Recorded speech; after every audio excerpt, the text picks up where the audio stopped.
So here's a question for you. How does a guy, born into wealth, known for being the leader of his town's party scene, just completely walk away from it all to embrace radical poverty? And maybe even crazier, how does that one choice spark a movement that literally changes the world? Okay, let's get into it. Today, we are exploring one of the most unbelievable personal transformations in all of history, the story of Francis of Assisi. We're going to break down how a young man who was on track for a life of total luxury and status got hit by a series of shocks that threw him onto a completely different path. To really get this story, you first have to understand the world he came from. So picture this. Assisi, Italy, the year is 1182. It's a town that's all about business, all about status. And for a young, rich guy like Francis, that meant one thing, a life of nonstop pleasure. And listen, he wasn't just at the party. He was the undisputed king of it. And this really gets to the heart of the conflict right in his own house. On one side, you've got his dad, Peter Bernardo. He's a rich cloth merchant, a super practical guy, focused on one thing, the bottom line. But Francis, he saw money in a totally different light. For him, it was all about honor, about generosity, and yeah, about throwing the absolute best parties in Assisi. He spent a ton of money, always trying to outdo his friends. But you know where his father just saw a reckless kid? His mother, Picca, she saw something else entirely. She could tell that underneath that party boy's surface was someone with real character. He had this deep, natural compassion for the poor. In fact, he'd even made a private promise to himself to never, ever refuse anyone who asked for help in God's name. It was this little clue, this tiny glimpse of the man he was about to become. So that comfortable world of parties and popularity, it was about to get completely turned upside down. A series of life-changing events were about to call Francis to a totally different way of life, something he could have never even imagined.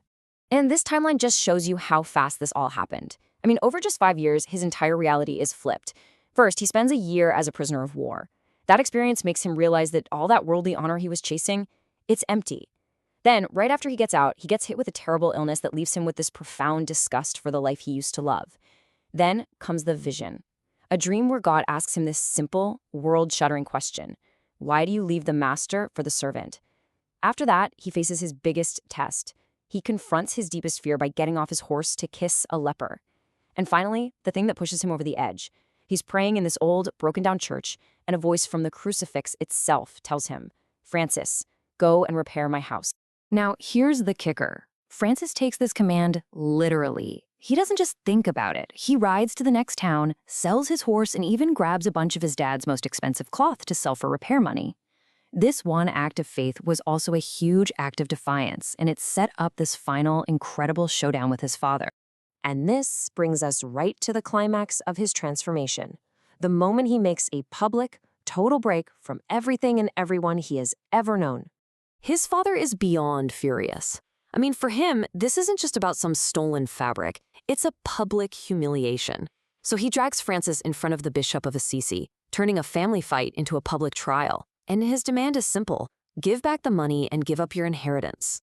Francis's response is just wow. He doesn't even talk to the bishop. He looks straight at his dad and says something that changes everything. "Until this time I have called thee Father on earth, but from henceforth I may boldly say, Our Father who art in heaven." And then he does something so radical it leaves everyone speechless. Francis strips off all his clothes and lays them down at his father's feet. He gives back everything: the money, the clothes, his whole identity as Peter Bernardo's son. He now has absolutely nothing. This is in 1206, he's 25 years old, and the bishop is so stunned and moved he has to cover the naked Francis with his own cloak.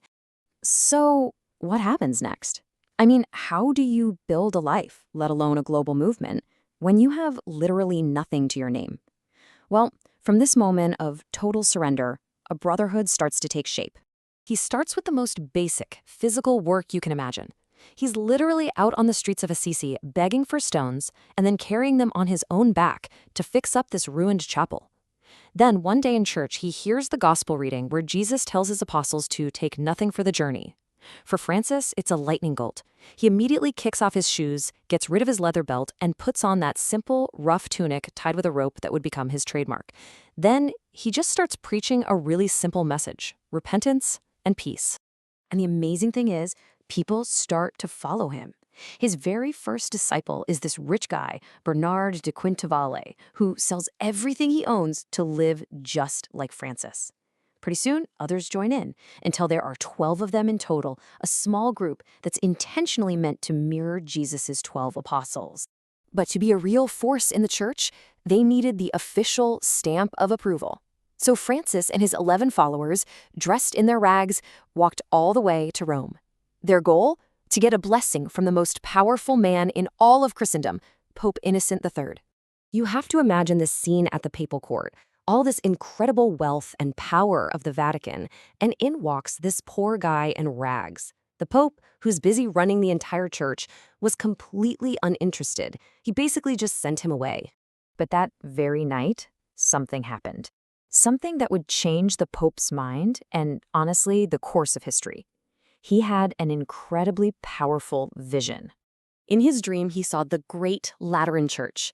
This is the mother church of the entire Catholic world, and it was literally buckling. The walls were cracking, and it was about to completely collapse. And just as it's all about to come crashing down, who does he see? The very same poor, insignificant man he had just thrown out that day.